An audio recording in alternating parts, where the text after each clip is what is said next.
ನಮಸ್ಕಾರ ವೀಕ್ಷಕರೇ ಈಗಾಗಲೇ 2025-26ನೇ ಸಾಲಿನ ರಾಜ್ಯ ಬಜೆಟ್ ಮಂಡನೆಗೆ ಎಲ್ಲ ಸಿದ್ಧತೆಗಳು ನಡೀತಾ ಇದೆ. ಹಣಕಾಸು ಖಾತೆಯನ್ನು ಹೊಂದಿರೋರು ಸಿಎಂ ಸಿದ್ದರಾಮಯ್ಯ ಅವರು ಇಲಾಖಾವಾರು ಬೇಡಿಕೆಯನ್ನು ಆಧರಿಸಿ ಬಜೆಟ್ನ ಒಂದು ಪೂರ್ವಭಾವಿ ಚರ್ಚೆಯನ್ನು ನಡೆಸಲಿದ್ದಾರೆ. ಇದರ ಜೊತೆಗೆ ಸರ್ಕಾರಕ್ಕೂ ಮೇಜರ್ ಸರ್ಜರಿ ಆಗ್ತಾ ಇದೆ. ಹಲವು ಸಚಿವರಿಗೆ ಶಾಕ್ ಆದಿದೆ. ಯಾಕಂದ್ರೆ ಬಜೆಟ್ನ ಜೊತೆಗೇನೆ ಸಿದ್ದು ಸಂಪುಟಕ್ಕೆ ಸರ್ಜರಿ ಕೂಡ ಆಗೋದು ಫಿಕ್ಸ್ ಅಂತಲೇ ಹೇಳಲಾಗ್ತಾ ಇದೆ. ಒಟ್ಟು 5 ಸಚಿವರಿಗೆ ಶಾಕಿಂಗ್ ಸುದ್ದಿ ಕಾದಿದೆ. ಸಿದ್ದು ಸಚಿವ ಸಂಪುಟದಿಂದ 5 ಸಚಿವರು ಕೆಳಗಿಳಿಯಲಿದ್ದಾರೆ. ಅವರ ಬದಲಿಗೆ 5 ಇಲ್ಲವೇ 6 ಜನ ಸಚಿವರು ಸೇರ್ಪಡೆ ಮಾಡುವ ಮುಖಾಂತರವಾಗಿ ಸಿದ್ದರಾಮಯ್ಯ ಸಚಿವ ಸಂಪುಟವನ್ನು ಪುನರಚನೆ ಮಾಡೋದಕ್ಕೆ ಹೈಕಮಾಂಡ್ ನಿರ್ಧಾರವನ್ನು ಮಾಡಿದೆ. ಕಳೆದ ವರ್ಷದ ಆಗಸ್ಟ್ನಲ್ಲೇ ಸಚಿವರಿಗೆ ಹೈಕಮಾಂಡ್ ಕ್ಲಾಸ್ ತೆಗೆದುಕೊಂಡಿತ್ತು. ನಿಮ್ಮ ಕಾರ್ಯವೈಖರಿಯನ್ನು ತಿದ್ದುಕೊಳ್ಳಿ, ಹಿರಿತನ ಅನುಭವ ಇದ್ಯಾವುದನ್ನು ಲೆಕ್ಕಕ್ಕೆ ನೋಡದೆ ಮುಲಾಜಿಲ್ಲದೆ ಕ್ರಮ ಕೈಗೊಳ್ತೀವಿ ಅಂತ ಎಚ್ಚರಿಕೆಯನ್ನು ಕೊಟ್ಟಿದ್ರು. ಸಚಿವ ಸಂಪುಟ ಪುನರಚನೆ ಮಾಡುವಂಥ ಸಂದರ್ಭದಲ್ಲಿ ಕಾರ್ಯಕ್ಷಮತೆಯನ್ನೇ ಮಾನದಂಡ ಮಾಡಲಾಗುತ್ತೆ. ಹೀಗಾಗಿ ನಿಮ್ಮ ಕಾರ್ಯವೈಖರಿಯನ್ನು ಸರಿ ಮಾಡಿಕೊಳ್ಳಿ ಅಂತ ಖಡಕ್ ಸಂದೇಶವನ್ನು 2 ತಿಂಗಳ ಗಡುವನ್ನು ಕೊಟ್ಟು ಕಳೆದ ವರ್ಷದ ಆಗಸ್ಟ್ನಲ್ಲಿ ಎಚ್ಚರಿಕೆಯನ್ನು ಕೊಟ್ಟಿತ್ತು. ಇದಾದ ನಂತರದಲ್ಲಿ ಉಪಚುನಾವಣೆ ಎದುರಾಯಿತು. ಹೀಗಾಗಿ ಈ ಸಚಿವ ಸಂಪುಟ ಪುನರಚನೆ ವಿಚಾರ ಮುಂದಕ್ಕೆ ಹೋಯಿತು. ಇದೀಗ ಬಜೆಟ್ನ ಜೊತೆಗೆ ಸಿದ್ದು ಸರ್ಕಾರಕ್ಕೆ ಮೇಜರ್ ಸರ್ಜರಿ ಆಗಲಿದೆ ಅನ್ನುವ ಸುದ್ದಿ ಕೇಳಿ ಬಂದಿದೆ. ಹಾಗಾದರೆ ಯಾವೆಲ್ಲ ನಾಯಕರು ಸಚಿವ ಸ್ಥಾನವನ್ನು ಕಳೆದುಕೊಳ್ತಾರೆ? ಯಾವೆಲ್ಲ ಕಾಂಗ್ರೆಸ್ ಶಾಸಕರಿಗೆ ಸಿಹಿ ಸುದ್ದಿ ಕಾದಿದೆ? ಯಾರೆಲ್ಲ ಸಚಿವ ಸ್ಥಾನ ಆಕಾಂಕ್ಷಿಗಳು ಯಾರೆಲ್ಲ ಲಾಭಿ ಮಾಡ್ತಿದ್ದಾರೆ? ಏನಿದು ಕಾಂಗ್ರೆಸ್ ಹೈಕಮಾಂಡ್ನ ಹೊಸ ಸೂತ್ರ? ಯಾವ ರಾಜ್ಯ ಕಾಂಗ್ರೆಸ್ ನಾಯಕರಿಗೆ ಶಾಕಿಂಗ್ ಸುದ್ದಿ ಕಾದಿದೆ? ಆ ಎಲ್ಲದರ ಬಗ್ಗೆ ಒಂದು ವರದಿ ಇದೆ, ನೋಡೋಣ. ವೀಕ್ಷಕರ, ಕೆಲವೇ ದಿನಗಳ ಹಿಂದಷ್ಟೇ ಜೈ ಸಂವಿಧಾನ ಅನ್ನುವ ಕಾರ್ಯಕ್ರಮವನ್ನು ರಾಜ್ಯ ಕಾಂಗ್ರೆಸ್ ಹಮ್ಮಿಕೊಂಡಿತ್ತು. ಈ ವೇಳೆ ಒಂದು ಮಹತ್ತರ ಬೆಳವಣಿಗೆ ನಡೆದಿದೆ. ಕಾಂಗ್ರೆಸ್ ಹೈಕಮಾಂಡ್ ರಾಜ್ಯ ಕಾಂಗ್ರೆಸ್ ನಾಯಕರ, ಅದರಲ್ಲೂ ಪ್ರಮುಖವಾಗಿ ಸಚಿವರ ರಿಪೋರ್ಟ್ ಕಾರ್ಡ್ ಅನ್ನು ಸ್ವೀಕಾರ ಮಾಡಿತ್ತು. ಮಂತ್ರಿಗಳ ಕಾರ್ಯವೈಖರಿಯನ್ನು ಒಂದು ಸಮೀಕ್ಷೆ ನಡೆಸಿ ಅವರು ಕೆಲಸವನ್ನು ಯಾವ ರೀತಿಯಾಗಿ ನಿರ್ವಹಿಸ್ತಾ ಇದ್ದಾರೆ, ಅವರ ಕಾರ್ಯಕ್ಷಮತೆ ಹೇಗಿದೆ ಅನ್ನುವ ಒಂದು ರಿಪೋರ್ಟ್ ಅನ್ನು ಪಡೆದುಕೊಂಡಿತ್ತು. ಇದರಲ್ಲಿ ಹಲವು ಸಚಿವರ ಕಾರ್ಯವೈಖರಿಯ ಬಗ್ಗೆ ಅಸಮಾಧಾನ ವ್ಯಕ್ತವಾಗಿದೆ. ಹೀಗಾಗಿ ಸಚಿವ ಸಂಪುಟ ಪುನರ್ರಚನೆ ಅನಿವಾರ್ಯ ಅನ್ನುವಂತಹ ಸ್ಥಿತಿಗೆ ಹೈಕಮಾಂಡ್ ತಲುಪಿದೆ ಅಂತ ಹೇಳಲಾಗ್ತಾ ಇದೆ. ಸದ್ಯ ಆಗ್ತಿರುವಂತಹ ಬೆಳವಣಿಗೆಯನ್ನು ನೋಡಿ 10ಕ್ಕೂ ಹೆಚ್ಚು ಜನ ಸಚಿವ ಸ್ಥಾನಕ್ಕಾಗಿ ತೀವ್ರವಾದ ಲಾಬಿ ನಡೆಸುತ್ತಿದ್ದಾರೆ. ಈ ಹಿಂದೆ ವಾಲ್ಮೀಕಿ ನಿಗಮದ ಹಗರಣ ಬೆಳಕಿಗೆ ಬಂದ ನಂತರದಲ್ಲಿ ನಾಗೇಂದ್ರ ಅವರನ್ನ ಸಚಿವ ಸ್ಥಾನದಿಂದ ಕೆಳಗಿಳಿಸಲಾಗಿತ್ತು. ಈ ಒಂದು ಕ್ರೀಡಾ ಸಚಿವ ಸ್ಥಾನ ಏನಿದೆ ಅದು ಸೇರಿದಂತೆ ಒಟ್ಟು 6 ಸ್ಥಾನಗಳನ್ನು ಮಾತ್ರ ತುಂಬಿಸ್ಕೊಳ್ತೀವಿ ಅನ್ನುವ ನಿರ್ಧಾರಕ್ಕೆ ಹೈಕಮಾಂಡ್ ಬಂದಿದೆ ಅನ್ನುವ ಸುದ್ದಿ ಇದೆ. ಅಂದರೆ 5 ಸಚಿವರನ್ನ ಹೊರಗೆ ಕಳಿಸಿ ಇನ್ನು 5 ಸಚಿವರನ್ನ ಒಳಗೆ ಕರ್ಕೋತೀವಿ, ಅಂದರೆ ಹೊಸ ಸಂಪುಟ ಪುನರ್ರಚನೆ ಮಾಡ್ತೀವಿ ಅನ್ನುವ ನಿರ್ಧಾರಕ್ಕೆ ಬಂದಿದ್ದಾರೆ ಅಂತ ಹೇಳಲಾಗ್ತಾ ಇದೆ. ಹೀಗಾಗಿ ಕಾಂಗ್ರೆಸ್ ವಲಯದಲ್ಲಿ ಈಗ ಭಾರಿ ಲಾಬಿ ನಡೀತಾ ಇದೆ, ಚರ್ಚೆಗಳಾಗ್ತಾ ಇದೆ. ಯಾರ್ಯಾರು ಹೊಸ ಸಚಿವರಾಗಿ ಆಯ್ಕೆ ಆಗಬಹುದು, ಯಾವೆಲ್ಲ ಸಚಿವರಿಗೆ ಕಂಟಕ ಎದುರಾಗಿದೆ, ಈ ಬಗ್ಗೆ ಭಾರಿ ಚರ್ಚೆ ಆಗ್ತಾ ಇದೆ. ಒಂದಷ್ಟು ಜನ ಶಾಸಕರು ದೊಡ್ಡ ದಿಗ್ಗಜ ನಾಯಕರ ಬೆಂಬಲವನ್ನು ಹೊಂದಿದ್ದಾರೆ. ಅದರಡಿಯಲ್ಲಿ ಸಚಿವ ಸ್ಥಾನಕ್ಕಾಗಿ ಆಕಾಂಕ್ಷಿಗಳಾಗಿದ್ದಾರೆ, ಲಾಬಿ ಮಾಡ್ತಿದ್ದಾರೆ. ಇನ್ನು ಕೆಲವರು ತಮ್ಮ ಸಮುದಾಯದ ನಾಯಕರು ಅಥವಾ ತಮ್ಮ ಸಮುದಾಯದ ಸ್ವಾಮೀಜಿಗಳ ಮುಖಾಂತರವಾಗಿ ಬೆಂಬಲವನ್ನು ಪಡೆದುಕೊಳ್ತಿದ್ದಾರೆ. ಆ ಮೂಲಕ ಸಚಿವ ಸ್ಥಾನವನ್ನು ಕೇಳ್ತಿದ್ದಾರೆ. ಇನ್ನು ಕೆಲವರು ಕಾಂಗ್ರೆಸ್ನಲ್ಲಿ ಪ್ರಭಾವಿಗಳಾಗಿ ಗುರುತಿಸಿಕೊಂಡು ತಮ್ಮದೇ ಆದಂತಹ ವರ್ಚಸ್ಸಿನ ಮೂಲಕವಾಗಿಯೂ ಕೇಳ್ತಿದ್ದಾರೆ. ಹಾಗಾದರೆ ಯಾರ್ಯಾರೆಲ್ಲ ಈ ಒಂದು ಟಾಪ್ ಲಿಸ್ಟ್ನಲ್ಲಿ ಇದ್ದಾರೆ ಅನ್ನೋದನ್ನು ನೋಡೋದಾದರೆ ಅದರಲ್ಲಿ ಪ್ರಮುಖವಾಗಿ ನಮಗೆ ಕಾಣಿಸುವುದು ಅಥಣಿಯಿಂದ ಗೆದ್ದಿರುವಂತಹ ಲಕ್ಷ್ಮಣ್ ಸವದಿಯವರು. ಸದ್ಯ ಅವರು ಕಾಂಗ್ರೆಸ್ಗೆ ಒಂದು ದೊಡ್ಡ ಬೆಂಬಲವಾಗಿ ನಿಂತಿದ್ದಾರೆ. ಆದರೆ ಲಕ್ಷ್ಮಣ್ ಸವದಿಯವರು ನಿಮ್ಮೆಲ್ಲರಿಗೂ ಗೊತ್ತಿರುವಂತೆ ಬಿಜೆಪಿಯಿಂದ ಕಾಂಗ್ರೆಸ್ಗೆ ಬಂದವರು. ಸಚಿವ ಸ್ಥಾನಕ್ಕಾಗಿ ಸಹಜವಾಗಿಯೇ ಅವರಲ್ಲಿ ನಿರೀಕ್ಷೆ ಇದೆ. ಬಿಜೆಪಿಯಲ್ಲಿ ಸೂಕ್ತ ಸ್ಥಾನಮಾನ ಸಿಗಲಿಲ್ಲ ಅನ್ನೋ ಕಾರಣಕ್ಕೆ ಕಾಂಗ್ರೆಸ್ಗೆ ಬಂದಂಥವರು. ಕಾಂಗ್ರೆಸ್ಗೆ ಬಲವನ್ನು ತಂದುಕೊಟ್ಟಂತಹ ಬೆಳಗಾವಿಯ ಮತ್ತೊಬ್ಬ ಶಾಸಕರಿಗೆ ಸಚಿವ ಸ್ಥಾನ ಸಿಗೋದು ಬಹುತೇಕ ಖಚಿತ ಅಂತ ಹೇಳಲಾಗ್ತಾ ಇದೆ. ಸವದಿಯವರಿಗೆ ಸಚಿವ ಸ್ಥಾನ ಸಿಗಲೇಬೇಕು ಅಂತ ಹೇಳಿ ಪಟ್ಟು ಹಿಡಿದಿದ್ದಾರೆ. ಇಲ್ಲಾಂದರೆ ನಾನು ಮತ್ತೊಮ್ಮೆ ಪಕ್ಷವನ್ನು ಬಿಡೋದಕ್ಕೂ ರೆಡಿ ಅನ್ನುವಂತಹ ಮಾತುಗಳನ್ನಾಡ್ತಿದ್ದಾರೆ. ಈಗಾಗಲೇ ಅವರು ಪರೋಕ್ಷವಾಗಿ ತಮ್ಮ ಅಸಮಾಧಾನವನ್ನು ವ್ಯಕ್ತಪಡಿಸ್ತಿದ್ದಾರೆ. ಕಾಂಗ್ರೆಸ್ನ ಕಾರ್ಯಕ್ರಮಗಳಲ್ಲಿ ಅವರು ತುಂಬ ಆಕ್ಟಿವ್ ಆಗಿ ಏನು ಕಾಣಿಸ್ಕೊಳ್ತಾ ಇಲ್ಲ. ಇನ್ನು ಉತ್ತರ ಕರ್ನಾಟಕ ಭಾಗದಲ್ಲಿ, ಅದರಲ್ಲೂ ಬೆಳಗಾವಿಯ ಕಾರ್ಯಕ್ರಮಗಳಲ್ಲೂ ಅವರು ಕಾಣಿಸ್ಕೊಂಡಿಲ್ಲ ಅನ್ನುವಂಥದ್ದು ಪ್ರಮುಖವಾಗಿ ಗಮನಿಸಬೇಕಾದಂತಹ ವಿಚಾರ. ಅಂದರೆ ಸಚಿವ ಸ್ಥಾನ ಕೊಟ್ಟರೆ ಮಾತ್ರ ಕಾಂಗ್ರೆಸ್ಗೆ ನಾನು ಸಂಪೂರ್ಣ ಬೆಂಬಲವಾಗಿ ನಿಂತು ಕೆಲಸವನ್ನು ಮಾಡ್ತೀನಿ ಅನ್ನೋದನ್ನು ಅವರು ಸಂದೇಶವನ್ನು ಕೊಡ್ತಿದ್ದಾರೆ. ಇದು ಲಕ್ಷ್ಮಣ್ ಸವದಿ ಅವರ ವಿಚಾರ. ಆದರೆ ಇನ್ನು ಮತ್ತೊಬ್ಬ ಪ್ರಮುಖ ಪ್ರಬಲ ನಾಯಕ UT ಖಾದರ್ ಅವರ ಬಗ್ಗೆ ಚರ್ಚೆ ಆಗ್ತಾ ಇದೆ.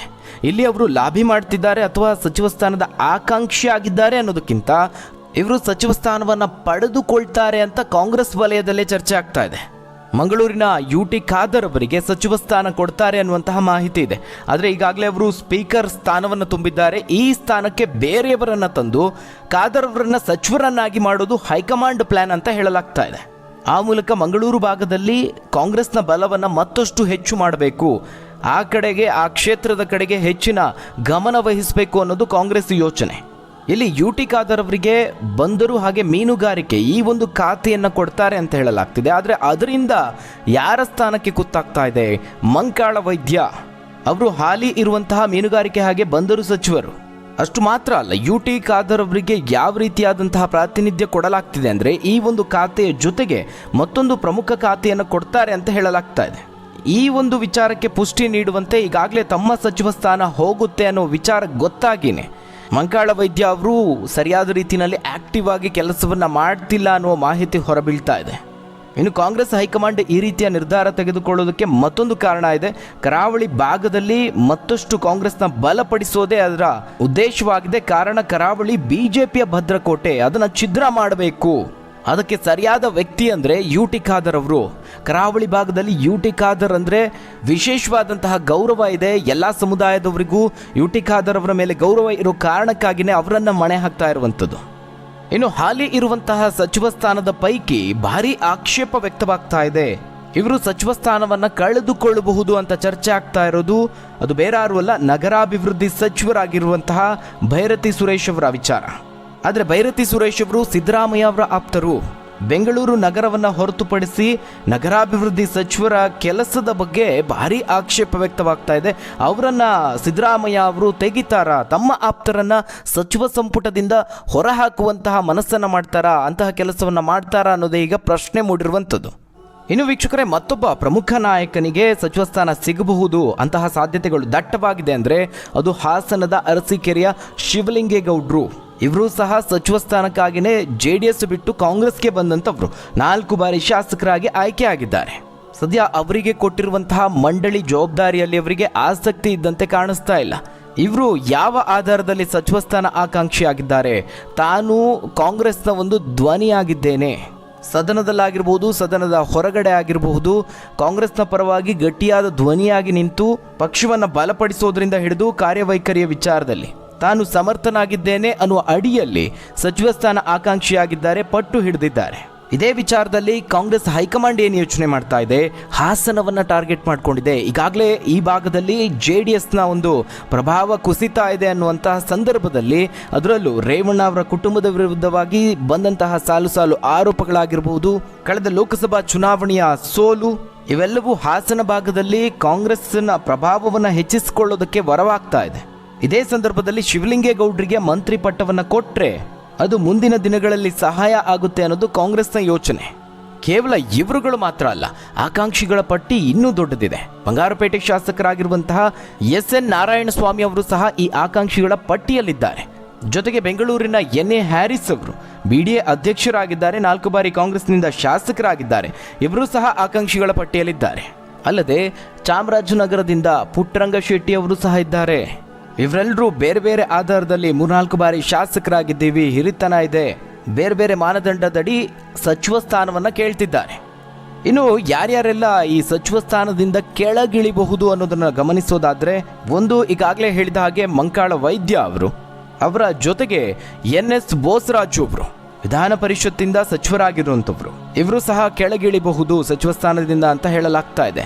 ಇವರು ಮಾತ್ರ ಅಲ್ಲ, ಇನ್ನು ಇಲಾಖೆಯಲ್ಲಿ ಕೇಳಿ ಬಂದಂತಹ ಒಂದಷ್ಟು ಭ್ರಷ್ಟಾಚಾರ ಆರೋಪದ ಮೂಲಕವಾಗಿ ಅದರಲ್ಲಿ ಪ್ರಮುಖರಾಗಿ ಕಾಣಿಸ್ಕೊಳ್ತಾ ಇರೋದು RB ತಿಮ್ಮಾಪುರ ಅವರು. ಅಬಕಾರಿ ಇಲಾಖೆಯಲ್ಲಿ ಒಂದಷ್ಟು ಆರೋಪಗಳು ಕೇಳಿ ಬಂತು, ಇಲಾಖೆಯಲ್ಲಿ ಒಂದಷ್ಟು ಅವಾಂತರಗಳಾಯಿತು.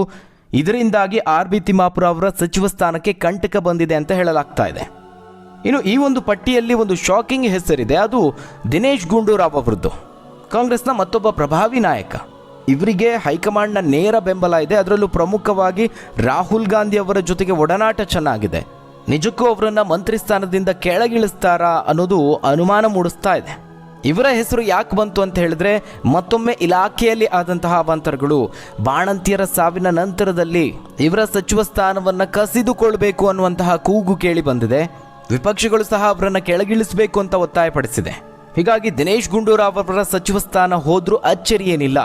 ಇನ್ನು ಮತ್ತೊಬ್ಬ ಸಚಿವ ಈಗಾಗಲೇ ಹೇಳಿದ ಹಾಗೆ ಬೈರತಿ ಸುರೇಶ್ ಅವರು, ಇವರ ಹೆಸರು ಯಾಕೆ ಬಂತು ಅಂತ ಹೇಳಿದ್ರೆ ಮೂಡಾ ಹಗರಣದ ನಂತರದಲ್ಲಿ, ಅದರಲ್ಲೂ ಮೂಡಾದಲ್ಲಿ ಆದಂತಹ ಅಕ್ರಮಗಳ ಬಗ್ಗೆ ಇಡಿ ಎಳೆಯಾಗಿ ತನಿಖೆಯನ್ನು ನಡೆಸಿ ವಿಚಾರಗಳನ್ನು ಬಿಚ್ಚಿಡ್ತಾ ಇದೆ. ಇದರಲ್ಲಿ ಹಲವು ವಿಚಾರಗಳು ಬೈರತಿ ಸುರೇಶ್ ಅವರಿಗೆ ಕಂಟಕ ಆಗಿದೆ. ಇದು ಸಹ ಇಲಾಖೆಯಲ್ಲಿ ಅವರು ಮಾಡಿಕೊಂಡಂತಹ ಒಂದಷ್ಟು ಅವಾಂತರಗಳು. ಇದು ಮಾತ್ರ ಅಲ್ಲ, ಇದಕ್ಕೆ ಮತ್ತೊಂದು ಕಾರಣ ಅಂತ ಹೇಳಿದ್ರೆ ಕಾಂಗ್ರೆಸ್ನ ಶಾಸಕರಲ್ಲೇ ಒಂದಷ್ಟು ಅಸಮಾಧಾನ ಇದೆ ಬೈರತಿ ಸುರೇಶ್ ಅವರ ಮೇಲೆ. ಸದ್ಯ ಅವರು ಕೋಲಾರ ಉಸ್ತುವಾರಿ ಸಚಿವರು ಸಹ ಆಗಿದ್ದಾರೆ. ಅಲ್ಲಿ ಸ್ಥಳೀಯ ಶಾಸಕರಿಂದ ಬೈರತಿ ಸುರೇಶ್ ಅವರ ಕಾರ್ಯವೈಖರಿಯ ಬಗ್ಗೆ ಅಸಮಾಧಾನ ಇದೆ, ಆಕ್ರೋಶ ವ್ಯಕ್ತಪಡಿಸಿದ್ದಾರೆ. ಒಟ್ಟಾರೆಯಾಗಿ ಈ 5 ಜನ ಸಚಿವರಿಗೆ ಕಂಟಕ ಎದುರಾಗಿದೆ. ಬಜೆಟ್ನ ನಂತರದಲ್ಲಿ ಸಚಿವ ಸಂಪುಟ ಪುನರ್ರಚನೆ ಆಗೋದು ಫಿಕ್ಸ್ ಅಂತಲೇ ಹೇಳಲಾಗ್ತಾ ಇದೆ. ಸಚಿವರ ಕಾರ್ಯಕ್ಷಮತೆಯ ಆಧಾರದ ಮೇಲೆ ಈ ಎಲ್ಲ ನಿರ್ಧಾರಗಳನ್ನು ತೆಗೆದುಕೊಳ್ಳುವಂತಹ ಸಾಧ್ಯತೆ ಇದೆ. ಹಾಗಾದರೆ ವೀಕ್ಷಕರೇ, ಈ ಒಂದು ಸಚಿವ ಸಂಪುಟ ಪುನರ್ರಚನೆ ಬಗ್ಗೆ ನೀವೇನಂತೀರಾ? ಯಾರನ್ನ ಸಚಿವ ಸ್ಥಾನದಿಂದ ಕೆಳಗಿಳಿಸಬೇಕು, ಯಾರನ್ನ ಮಂತ್ರಿ ಮಾಡಿದ್ರೆ ಸೂಕ್ತ? ತಪ್ಪದೆ ನಿಮ್ಮ ಅನಿಸಿಕೆ ಅಭಿಪ್ರಾಯವನ್ನು ಕಾಮೆಂಟ್ ಮೂಲಕವಾಗಿ ತಿಳಿಸಿ. ಧನ್ಯವಾದಗಳು ವೀಕ್ಷಕರೇ.